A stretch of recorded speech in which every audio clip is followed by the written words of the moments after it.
Wander Franco acaba de ser declarado culpable por segunda vez y salió libre de ir a la cárcel, libre para seguir entrenando.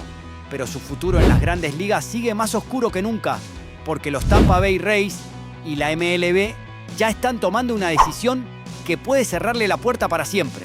Pero eso no fue lo más fuerte, porque mientras ese drama explotaba, Robinson Cano está en medio de un escándalo con los tomateros de Culiacán que tiene a todo el Caribe hablando, con dos versiones completamente distintas y nadie sabe quién dice la verdad.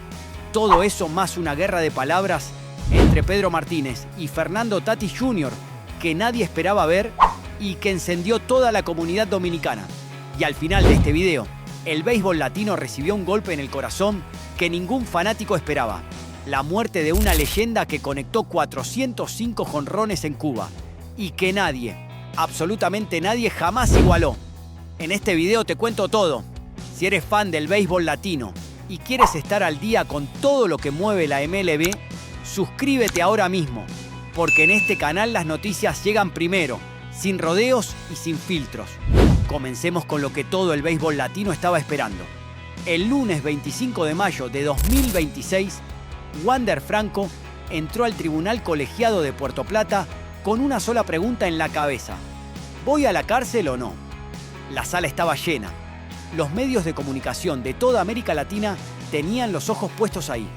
Y cuando el juez, José Antonio Núñez, tomó la palabra, el silencio fue total. Nadie hablaba, nadie respiraba. El veredicto llegó contundente: culpable. Por segunda vez en su vida, un tribunal dominicano declaró a Wander Franco penalmente responsable de abuso sexual y psicológico contra una menor de 14 años. Ese es el crimen. Eso es lo que quedó escrito en los registros de la justicia de su país. Pero entonces ocurrió algo que nadie esperaba del todo. Los tres jueces aplicaron el artículo 340 del Código Procesal Penal Dominicano. Esa ley que permite eximir de castigo cuando las circunstancias del caso son consideradas poco usuales. Y determinaron que Franco, además de ser culpable, también fue víctima de extorsión. Víctima de la madre de la propia niña, quien usó a su hija de 14 años como moneda de cambio para arrancarle dinero al pelotero. Esa madre, Nancy Aybar, fue condenada a 10 años de prisión por tráfico sexual de su propia hija. 10 años. La madre se va presa. Wander Franco se va libre. Por lo tanto, al salir del tribunal, Franco se abrazó con familiares y dijo 3 palabras que dieron la vuelta al mundo. Me siento tranquilo. 3 palabras. Después de casi 3 años apartado del béisbol, sin salario, sin acumular tiempo de servicio, sin poder pisar un diamante de grandes ligas, ese hombre salió caminando y dijo: me siento tranquilo. Pero espera, porque esto no terminó ahí. Porque la pregunta que todo el mundo se hace no es si va o no va a la cárcel. La pregunta es: ¿puede volver al béisbol? Y aquí fue donde todo se complicó de verdad. Los Tampa Bay Rays reaccionaron al veredicto con una frialdad que lo dice todo. Su comunicado fue cortito y sin adornos. Respetamos el proceso legal. Este es un asunto grave. Nuestros pensamientos están con los afectados. Eso fue todo, sin mencionar su nombre, sin hablar de regreso, sin nada que suene a esperanza para el jugador. Y la MLB tampoco se quedó callada. La liga dijo 3 palabras que pesan como piedra: nuestra investigación continúa. Así de simple. Aunque la justicia dominicana ya emitió su fallo, la MLB tiene su propia política de violencia doméstica, agresión sexual y abuso infantil. Y esa política le da poder total para imponer sanciones adicionales. Pero aquí viene el dato que casi nadie está contando y que cambia todo el panorama. Expertos en leyes de inmigración consultados por el New York Times fueron muy directos. Es prácticamente imposible que Wander Franco obtenga una visa de trabajo para regresar a Estados Unidos. ¿Por qué? Porque la ley de inmigración americana considera los delitos de abuso sexual como crímenes de vileza moral. Y cuando hay una condena de ese tipo, aunque no incluya tiempo en prisión, las probabilidades de obtener una visa se desploman a casi 0. Por lo tanto, aunque la MLB no lo suspenda, aunque los Rays lo quieran de vuelta, el simple hecho de no poder ingresar legalmente a Estados Unidos lo dejaría fuera del béisbol de todas formas. La sentencia escrita completa se conocerá el 16 de junio y la Fiscalía aún puede apelar. Así que esta historia todavía no cerró. El último capítulo del caso Wander Franco todavía no se ha escrito. Ahora hablemos de Robinson Cano, porque ese señor de 43 años sigue dando de qué hablar. Y esta vez armó una novela que tiene a todo el béisbol caribeño hablando. El 18 de mayo de 2026, los tomateros de Culiacán de la Liga Mexicana del Pacífico hicieron un anuncio oficial con bombo y platillo. Robinson Cano, 8 veces estrella de Grandes Ligas, campeón de Serie Mundial, jugará con nosotros la próxima temporada invernal. El contrato ya estaba firmado desde el 14 de mayo. $60.000 mensuales. Todo confirmado. La noticia sacudió la pelota caribeña porque Cano, 8 veces All-Star, jamás en su vida había jugado béisbol invernal fuera de República Dominicana. 25 temporadas seguidas defendiendo la camiseta de las Estrellas Orientales de San Pedro de Macorís, su tierra. 25 temporadas. Y de repente, sin avisar, sin despedirse, se fue a México. Las Estrellas Orientales emitieron un comunicado diciendo que ellas sí le hicieron oferta. Las Águilas Cibaeñas también confirmaron que se interesaron por él. Y el orgullo de toda esa gente quedó golpeado, porque el capitán les dijo no sin siquiera responder el teléfono. Pero atención con esto, porque la historia dio un giro de película. Cuando los medios lo acorralaron a Cano para pedirle explicaciones, el hombre salió con una versión completamente diferente. Dijo que lo de los tomateros era solo una opción para el caso de que en Dominicana no se concretara nada, que era un plan B, que todavía tenía compromisos pendientes con su país, que había sido un malentendido, pero los tomateros lo contradijeron de frente. El director deportivo del club, Rey Padilla, confirmó que el contrato está firmado y registrado ante la propia Lidom, que el acuerdo es real, que Cano está en la nómina. Y medios locales en Culiacán publicaron que una fuente interna del club confirmó que el vínculo legal ya existe y que nadie lo está inventando. Por lo tanto, el señor Cano quedó atrapado entre dos versiones, la suya y la del equipo que dice tenerlo contratado. Mientras tanto, sigue jugando béisbol de verano, con los Diablos Rojos de México, tranquilo, como si nada, como si la controversia fuera cosa de otros. Eso es Robinson Cano, mi gente, a los 43 años, todavía capaz de armar una telenovela completa con un solo movimiento de contrato. Y aquí viene la historia que encendió las redes sociales dominicanas como pólvora, porque Fernando Tatis Jr. pasó 55 juegos sin conectar un solo jonrón. 55 juegos, 207 turnos al bate, el caballero más explosivo de los Padres de San Diego, el hombre que en un solo swing puede cambiar un partido, el niño de San Pedro de Macorís que firmó $340 millones con esa franquicia, llegó a mayo sin un solo vuela cercas en su cuenta, ni uno. La MLB entera empezó a tener a hablar. Los analistas sacaron sus micrófonos.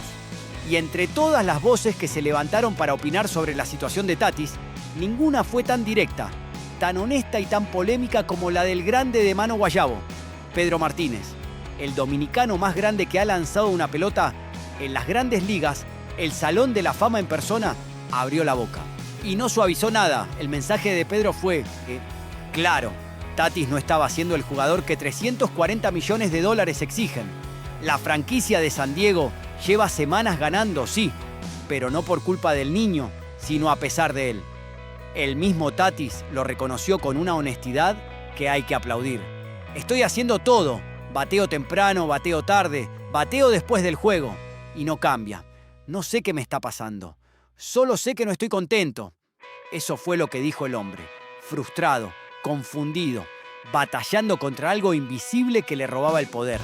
Por lo tanto, cuando Pedro Martínez levantó la voz para señalar que Tatis necesitaba responder a la altura de su contrato y su talento, no fue una crítica sin fundamento. Fue la voz de un dominicano que ama el béisbol y que le exige a sus compatriotas dar el máximo cuando tienen todo para hacerlo. Pero lo más increíble vino después, porque el 30 de mayo de 2026, en el Nationals Park de Washington, Fernando Tatis Jr. simuló un toque de bola en el primer lanzamiento del abridor Foster Griffin. Lo confundió por completo y en el siguiente pitcho soltó un swing que hizo callar a todos los críticos del mundo. La pelota salió disparada a 114 millas por hora. Voló 451 pies. y cayó en lo profundo del jardín izquierdo como una bomba. El niño se bajó del cajón de bateo, miró la pelota volar y dijo una sola cosa. Ya lo sabía. 55 juegos de espera, 207 turnos sin ver la bola salir del parque. Todo eso roto en un solo swing de un hombre que cuando conecta, conecta diferente. Eso no era un jonrón cualquiera. Ese batazo fue una declaración de guerra. El estadio en Washington explotó. Explotó por completo. Y el niño de San Pedro de Macorís recorrió las bases con esa sonrisa que tiene. Esa sonrisa que le roba el alma a los pitchers y devuelve la fe a una fanaticada que nunca dejó de creer en él. Y a Pedro Martínez, con todo el respeto que se le tiene al grande de Mano Guayabo, ese batazo le cerró la boca mejor que cualquier respuesta verbal. Pero mi gente, hay una noticia que no puede pasar sin que la reconozcamos de pie.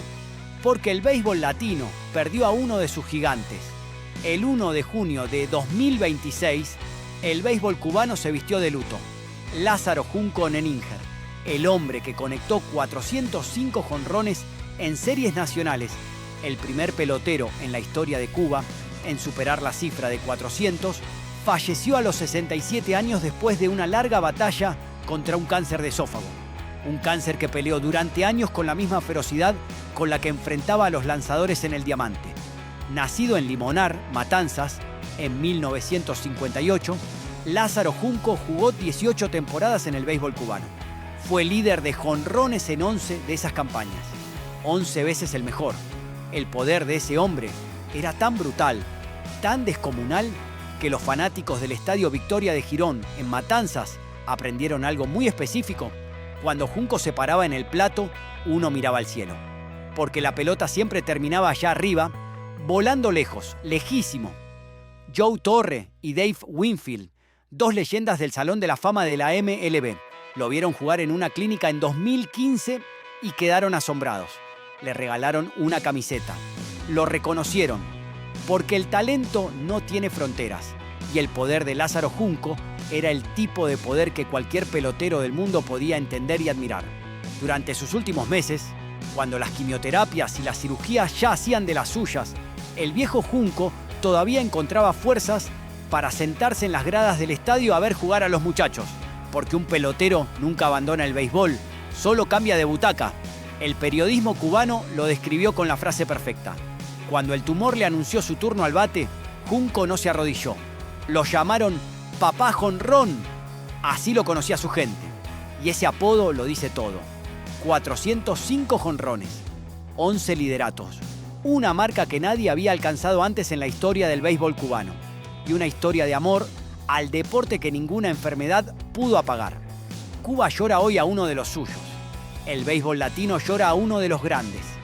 Y nosotros que amamos este deporte con el alma, nos quitamos el sombrero ante Lázaro Junco Nenninger.